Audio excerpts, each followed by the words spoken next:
রাজধানীর বুকে এক টুকরো জমি কিংবা নিজের একটি বাড়ি, এমন স্বপ্ন অসংখ্য মানুষের। সেই স্বপ্ন অনেকের কাছেই বাস্তবে ধরা দেয়, তবে প্রতারণায় পড়ে সর্বশান্ত হওয়ার ঘটনাও কম নয়। টিম সার্চলাইট এমন একটি চক্রের সন্ধান পেয়েছে, যারা রাজধানীর অভিজাত এলাকায় ফ্ল্যাট বিক্রির কথা বলে বহু ক্রেতাকে বানিয়েছে পথের ফকির। জালনথি বানিয়ে বিভিন্ন ব্যাংক থেকে উত্তোলন করেছে শত কোটি টাকা। নকলুটে ব্যাংক থেকে লোন নিতাম কাগজপত্র দিয়ে, 5 কোটি 17 লাখ টাকা লোন নিছি। বছর পর বছর ধরে এই চক্র অভিনব সব কৌশলে কিভাবে মানুষকে ফাঁদে ফেলল দেখাবো সার্চলাইটের এবারের অনুসন্ধানে।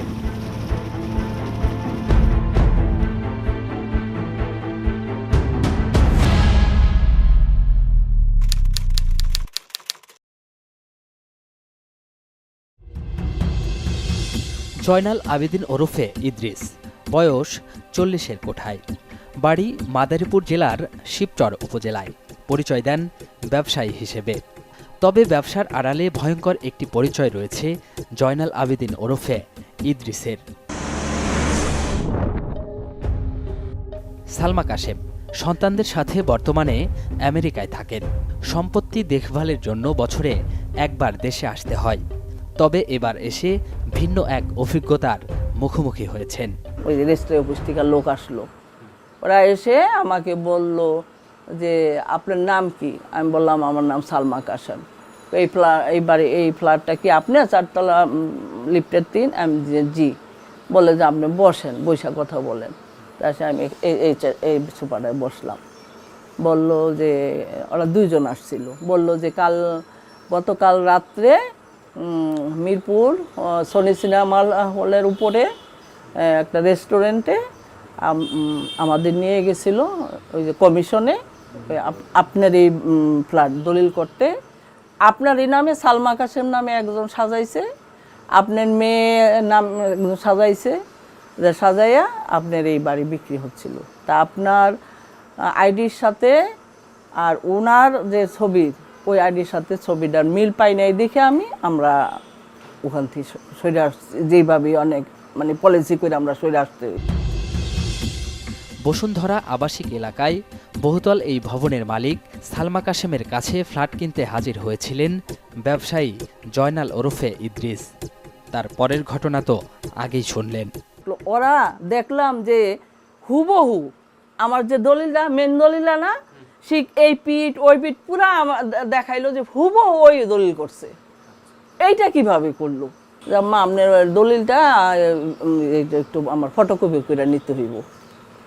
তো ফটোকপি করে নিতে হইব, আল্লাহ সারাইছে যে আমার দলিলটাই যদি নিয়ে যেত সেদিন।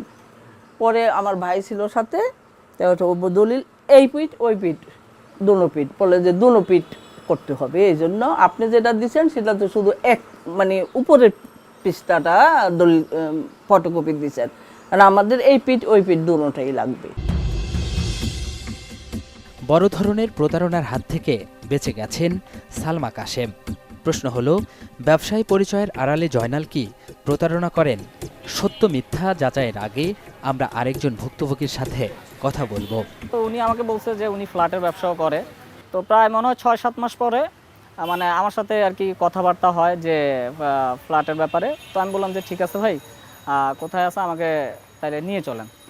পরবর্তীতে আমাকে আপনার বসুন্ধরার যে ফ্ল্যাটটা জি ব্লকের 753 নম্বর বাসা, ওই বাসায় নিয়ে যায়।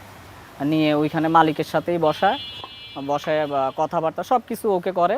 পরে আমি বললাম যে ভাই প্রাইস টাইস সব কিছু আমাকে জানালো। বললাম যে এত টাকা তো আমার কাছে ক্যাশ নাই।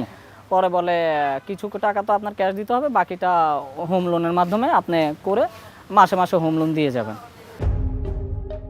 গার্মেন্টস অ্যাক্সেসরিজ ব্যবসায়ী ফজলুর রহমান নয়ন ঢাকায় একটি ফ্ল্যাট কেনার স্বপ্ন দেখেছিলেন। সামর্থ্য না থাকায় ব্যাংক থেকে ঋণ নেয়ার চিন্তা করছিলেন। সেই সুবাদে পরিচয় হন জয়নাল আবেদিন ওরফে ইদ্রিসের সাথে। ফজলুর রহমান নয়নের কাছে প্রথমে ব্যাংক লোনের মিডিয়াম্যান এবং পরে ফ্ল্যাট ব্যবসায়ী পরিচয় দেন ইদ্রিস। যে প্রতি মাসে 1,20,000 টাকা আপাতত এই ভাড়াটিই থাকবে, অ্যাগ্রিমেন্ট করে দেয় আমাকে। তো সেই অ্যাগ্রিমেন্টের উপরে মোটামুটি আমাকে 3-4 মাস ওরা ভাড়া দিয়ে যাচ্ছিল। হঠাৎ করে ওরা 2-3 মাস আমাকে ভাড়া দিচ্ছিল না। তো না দেওয়ার ফলে আমি আমার ফ্ল্যাটে যাই। যাওয়ার পরে জিজ্ঞেস করি, গিয়ে দেখি যে সব কিছু চেঞ্জ, মানে যে আগে যে সিকিউরিটি ছিল সেই সিকিউরিটি নাই, আর সে আমাকে চিনেও না। এর পরবর্তীতে ওদেরকে ফোন করে বলি যে কী ব্যাপার ভাই, আমি ফ্ল্যাট কিনলাম, আমি সব কিছু কিনলাম, আমার ফ্ল্যাটে আমি মালিক, অথচ আমি ঢুকতে পারতেছি না, আমাকে চিনে না। বিদেশে অবস্থান করা ফ্ল্যাট মালিক মহসিনা খানের জায়গায় আরেকজনকে মালিক সাজিয়ে প্রতারণা করলেও একবারের জন্যও টের পাননি নয়ন। ততদিনে গচ্চা গেছে 2.5 কোটি টাকা। এর এক সপ্তাহ পরেই আমি মিডিয়ায় আর কি একটা নিউজ দেখতে পাই যে ওরা মানে ওই যে হাফিজ সাহেব হাফিজুর রহমান, ওনার সাথে মানে ওনাকে তুলে নিয়ে গেছিলো, ওনারও সেম আমার মতো এই ফ্ল্যাট রেজিস্ট্রি করে দেয়, কিন্তু যখন ফ্ল্যাট বুঝে নিতে যায় তখন হচ্ছে গিয়ে দেখে যে এটা ভুয়া মালিকের থেকে কিনেছে। ঠিক আছে, তখন আমারও সন্দেহ হয়, তো তখন তো অলরেডি ও মানে অ্যারেস্টই হয়ে গেছিলো। তো এর ভিতরে ওর আদার্স আশেপাশে আরও যারা লোক ছিল। ইদ্রিসের ফাঁদে পড়ে আমছালা দুটো খুইয়েও মামলা করার সাহস পাননি তরুণ এই ব্যবসায়ী, কারণ হত্যার হুমকি। বিস্তারিত নিয়ে ফিরছি একটা বিরতির পর। জয়নাল আবেদিন ওরফে ইদ্রিসের প্রতারণার শিকার অনেক ভুক্তভোগীর সন্ধান পেয়েছে টিম সার্চলাইট। অবাক করার বিষয় হলো এক একজনের সাথে এক এক পরিচয়ে প্রতারণা করেছে ইদ্রিস। লোনের ব্যবসা শুরু কইরা সে এই গুডাউন করে, গার্মেন্টস স্টক লটের মেশিন আছে, যেসব গার্মেন্টসের মেশিন জাইকা গ্রুপের, সে ওই গুডাউন নিয়ে মেশিনের গুডাউনের সামনে সে রাইখা দেয়, পিছনে সব ফলস কার্টন রাখে, এবং ব্যাংকের অফিসারদের সাথে সে একটা সুসম্পর্ক করে, বিভিন্ন রকম খাওয়া দাওয়া, টাকা পয়সা, লোভ লালসা ব্যাংকের অফিসারদেরকে দিয়া। ঢাকার মিরপুরের ব্যবসায়ী গোলাম দস্তগীর এক আত্মীয়ের মাধ্যমে পরিচয় হয়েছিলেন ইদ্রিসের সাথে। তিনিও বাদ যাননি প্রতারণার হাত থেকে। 5 কোটি টাকা লোন করা, সে বলছে আমাকে 1 কোটি টাকা দিতে হবে, কিন্তু আপনার কাছে নিয়ে নিয়েছে 2 কোটি। আমার কাছ থেকে 2 কোটি টাকা সে নিছে। লোন পাইছেন? না, লোন কিছুই পাইনি। আমার কাগজপত্র লাস্টে গিয়ে দেখা গেছে যে এই কাগজপত্র জাল, ডুপ্লিকেট। আমাকে তো সে আরও নানা রকম হুমকি ধুমকি দেয়, এই মামলা উঠায় ফেলাইতে, আপনি মামলা নিয়ে বাড়াবাড়ি করেন না, বাড়াবাড়ি করলে আপনার কিন্তু সমস্যা হইব। তখন একবারের জন্যও টের পাননি প্রতারণার ফাঁদে পড়েছেন। কিছু ব্যক্তিরই সে লোন করাইছে, এবং একই ফ্ল্যাট দেখায় সে একাধিক সে লোন করছে, আবার একই দোকান দেখায় সে একাধিক ব্যাংকের থেকেও লোন করছে। দেখা যায় যে 5টা ব্যাংকে সে একই প্রতিষ্ঠান দিয়ে 5টা লোন করাইছে, 50 লাখ করে হইল 2.5 কোটি। এইভাবে সে লোনগুলা করাইছে ব্যাংকের সাথে। হুমকি ধমকির মুখেও থেমে যাননি গোলাম দস্তগীর, শেষমেশ মামলা করেছেন। যে মামলায় গ্রেপ্তার হওয়ার আগেই খবর আসে তাকে আটক করেছে পুলিশের অপরাধ তদন্ত বিভাগ সিআইডি। তবে গ্রেপ্তারের আগেই ইদ্রিস মুখোমুখি হয় টিম সার্চলাইটের ক্যামেরায়। ওরা তো দলিল নকল উঠাইয়া ব্যাংক থেকে লোন নিতাম, নকল উঠাইয়া একসাথে 4-5টা নকল উঠাইয়া, তারপরে নকল উঠাইয়া ব্যাংক থেকে লোন নিতাম কাগজপত্র দিয়ে। ব্যাংকে গেলেই লোন দিয়ে দিত? ব্যাংকে তো কাগজপত্র সব ঠিক আছে, লোন তো দিবে। এমনকি নিজের ফ্ল্যাট অন্যের কাছে বিক্রি দেখিয়ে এবং ক্রেতাকে বিভিন্ন ব্যাংক থেকে লোন করিয়ে আত্মসাৎ করতেন। এটা এয়ারপোর্টের রাতে নিয়েছি, বসুন্ধরা তো আমি ওটা বাড়ির 5 কোটি 17 লাখ টাকা লোন নিছি পুরো বাড়িটা দিয়ে। এয়ারপোর্টের ফ্ল্যাটটা দিয়ে আমি একাধিক লোন নিছি। আইবাসি ব্যাংক থেকে 67 লাখ নিছি, আর অগ্রণী ব্যাংক থেকে নিছি হলো 70 লাখ, আর এনআরবিসি ব্যাংক থেকে নিছি 40 লাখ। এই প্রতারণা করতে গিয়ে তাকে একাধিক এনআইডি করতে হয়েছে। কিভাবে সম্ভব হলো সেটাও জানতে চাই। আপনার নিজের নামে একাধিক এখানে আইডি কার্ড, এই কারণে আপনি একবার ডিবিতে গ্রেপ্তারও হয়েছিলেন, এটা কীভাবে করলেন বা কার মাধ্যমে? এটা আমার মনিরাজের মাধ্যমে করছিলাম, রংপুরের মনিরাজের মাধ্যমে করছিলাম। কতগুলো এনআইডি কার্ড করছিলেন? এনআইডি কার্ড সব কিছু মিলে 15-16টার মতন হতে পারে। ইদ্রিসের দেয়া তথ্য ধরে সিআইডি দল তার অন্য সহযোগীদের গ্রেপ্তারে মাঠে নেমেছে। সেই অভিযানের সঙ্গে হয় টিম সার্চলাইট। তেজগাঁয়ের সাব রেজিস্ট্রি অফিস। সিআইডি দলের টার্গেট জয়নালের অপকর্মের সহযোগী দলিল লেখক হাবিবুর রহমান ওরফে মিঠু। সিআইডির টার্গেট মিস হলো না। ধরা পড়ল জয়নালের ফ্ল্যাট জালিয়াত চক্রের অন্যতম সদস্য মিঠু। জয়নাল দলিলটা রেডি করে নিয়ে আসে, প্রতিবার দলিলটা রেডি করে নিয়ে আসে। তা আসার পর আমরা গভর্নমেন্টে ফি দিই, ফি দেওয়ার পরে দলিল সাবমিট দেই, ওইখানে খাজনা নামজারিটা চেক হয়, আমরা দলিলটা পাস করে দেব। পরবর্তী গন্তব্য রাজধানীর মিরপুর। সিআইডির টার্গেট এনআরবিসি ব্যাংকের কর্মকর্তা হিরু মোল্লা, যিনি লোন পাইয়ে দেওয়ার কথা বলে গার্মেন্টস অ্যাক্সেসরিজ ব্যবসায়ী নয়নকে মাস্টারমাইন্ড জয়নালের সাথে পরিচয় করিয়ে দেন। সিআইডির জালে ধরা পড়ল ব্যাংক কর্মকর্তা হিরু মোল্লা। অকপটে নিজের অপরাধও স্বীকার করে নেন। জয়নাল সাহেবের অফিসে ওনাকে নিয়ে যান, তারপরে ওই একবার পরিচয় করে দিয়ে আসছে, এই এক পরিচয় করে দেওয়াতে আপনি কয় টাকা দিল? 6 লাখ। অভিযান এখানেই শেষ হয়নি। পরবর্তী যাত্রা মিরপুরের মুক্ত বাংলা শপিং কমপ্লেক্স। তথ্য রয়েছে জয়নাল ওরফে ইদ্রিসের second in command Shahidul Islam সেখানে অবস্থান করছেন।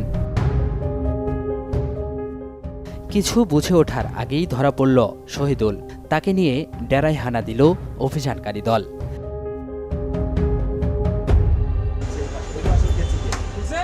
তালাবদ্ধ অফিস খুলে ভেতরে ঢুকতেই আমাদের চোখ ছানা বড়া।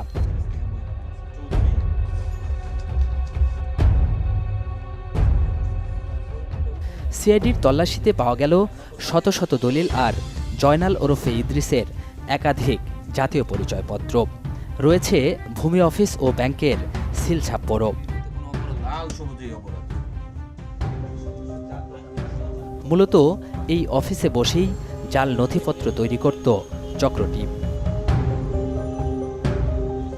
ইদ্রিস চক্রের প্রতারণার বাকিটুকু নিয়ে ফিরছে আরও একটা বিরতির পর।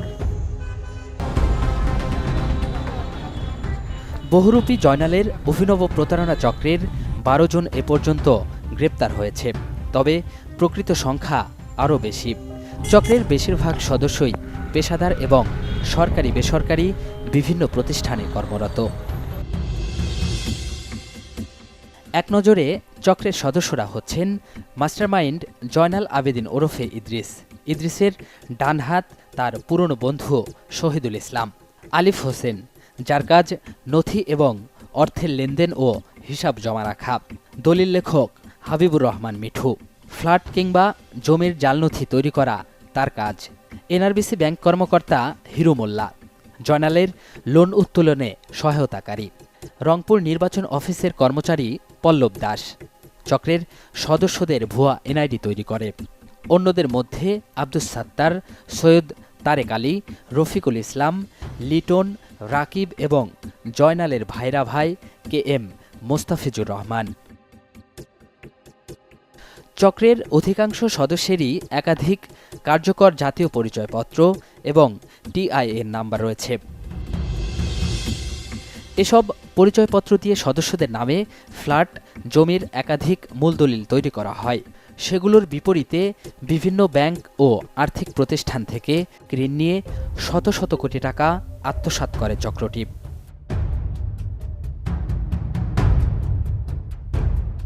ঢাকার মিরপুরের কোঅপারেটিভ মার্কেটে স্বর্ণের একটি দোকানের কর্মচারী ছিলেন জয়নাল আবেদিন ওরফে ইদ্রিস। এরপর সহযোগী শহীদুল ইসলামের সঙ্গে গড়ে তোলেন অভিনব এক জালিয়াতি চক্র। অল্প কিছুদিনের মধ্যেই জয়নাল হয়ে যান শত কোটি টাকার মালিক। আপনার ভাই যে এগুলো করতে জানতেন না? আমি এগুলো জানি না, এগুলো ওরকম আমার নাই, কিনে যোগাযোগ নাই এরকম, মানে কি করে না করে ওরকম আমার কোনো নাই। আমি দোকানে বসে আছি, দোকানে নিয়ে করে আছি। প্রতারণা করে জয়নাল ঢাকা শহরে সম্পদের পাহাড় গড়েছেন। তার সম্পদের সামান্য কিছুর সন্ধান পেয়েছে টিম সার্চলাইট। বসুন্ধরা আবাসিক এলাকায় এই 6তলা বাড়ির মালিক জয়নাল। বর্তমানে বাড়িটি ভাড়া দিয়ে রেখেছেন তিনি। একই এলাকায় 3 নম্বর রোডের এই বাড়িতেও 2টি ফ্ল্যাটের মালিক জয়নাল ওরফে ইদ্রিস। আশকোনা এই বাড়িতে রয়েছে জয়নালের 2টি ফ্ল্যাট। গ্রেপ্তার হওয়ার আগ পর্যন্ত স্ত্রীকে নিয়ে এখানেই থাকতেন ইদ্রিস। ফিরতে চায় জয়নালের গ্রামের বাড়ি মাদারীপুরের শিবচর উপজেলায়। এনআইডি কার্ডে দেয়া ঠিকানা ধরে আমাদের যাত্রা শুরু হলো।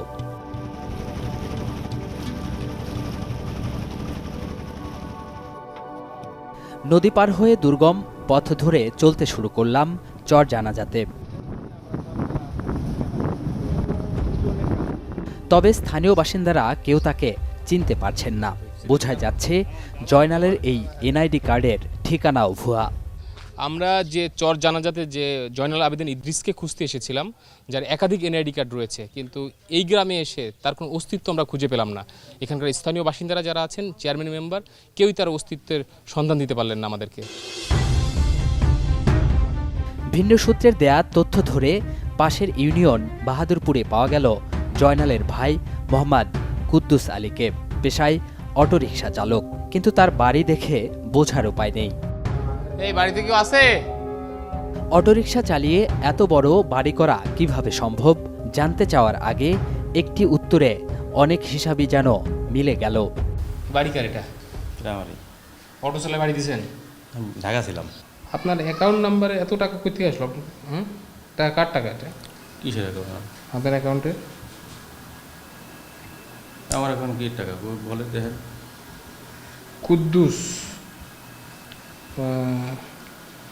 সাদিয়া এন্টারপ্রাইজ কার এটা? সাদিয়া কে? জি জি আমার। সাদিয়া কে এটা? আমার মেয়ে। আপনার মেয়ে? Sadia enterprise United Commercial Bank. জি জি কার এটা? আমারই বলেন। টাকা আসলো কোথা থেকে এত টাকা? টাকা আমি জমিন বিক্রি করছিলাম, এই টাকা। কোন জমি বিক্রি করছেন? এই তো বাড়ি। কথাটা কতটুকু সত্য সেটি মেলাতে গিয়ে আবারও একটু বাড়ি দেখে নিন, তাহলেই সব উত্তর পেয়ে যাবেন। অ্যাকাউন্টে এত টাকা কোথা থেকে আসলো? আমার অ্যাকাউন্টে দেখা গেছে ও পাঠাইছে, ঠিক আছে। পাঠানোর পরে আমি ওর ব্যাক করে দিয়ে দিছি। আমি ওর সাথে কত টাকা পাঠাইছিল, কত টাকা ব্যাক করছেন?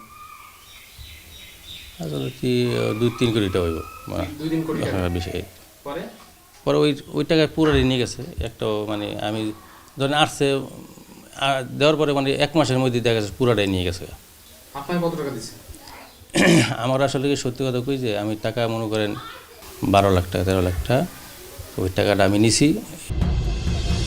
বোঝা গেল অটোরিকশা চালক কুদ্দুস আলীর এই বাড়ি নির্মাণের পেছনে রয়েছে তার প্রতারক ভাই ইদ্রিসের হাত। এমন একজন প্রতারক নিয়ে কথা বলেছি সিআইডি প্রধান মোহাম্মদ আলী মিয়ার সাথে। বাট আমরা তদন্ত করতে গিয়ে দেখেছি ইন্টারেস্টিং যে একই ফ্ল্যাটের 10টা এনআইডি কার্ড ইউজ করে একই দলিল নকল দলিল বের করে 10টা নকল দলিল বের করে 10টি ব্যাংক থেকে একটি ফ্ল্যাট দেখে লোন নিয়েছে। সে যেই হোক না কেন তাকে আইনের আওতায় আসতেই হবে। আমরা আজ পর্যন্ত কাউকে ছাড় দেই নাই এবং ছাড় দেওয়ার প্রশ্নই ওঠে না। ক্রিমিনাল সে ক্রিমিনাল, তাকে আমরা ক্রিমিনাল হিসেবে ট্রিট করব, সে রাঘব বোয়াল হোক যাই হোক না কেন। প্রতারণাকে শৈল্পিক রূপ দিয়েছিল ইদ্রিস চক্র, যে চক্রের নিখুঁত ফাঁদে পড়ে অসংখ্য মানুষ সর্বস্ব হারিয়েছেন। বিপরীতে এই সিন্ডিকেটের সদস্যরা হাতে নিয়েছে শত কোটি টাকা। তবে শেষ পর্যন্ত আইনি শৃঙ্খলে বদ্ধ হয়েছে। দর্শক, সুনির্দিষ্ট কোনো তথ্য, পরামর্শ কিংবা অভিযোগ থাকলে যোগাযোগ করতে পারেন স্ক্রিনে দেখানো নাম্বারে, জানাতে পারেন সামাজিক যোগাযোগ মাধ্যমেও। আপনার দেয়া তথ্যে সমাজের রন্ধ্রে রন্ধ্রে ঘাপটি মেরে থাকা জমাট অন্ধকারে আলো ফেলবে টিম সার্চলাইট। অনুসন্ধানের আলো হাতে দেখা হবে অন্ধকার পথে।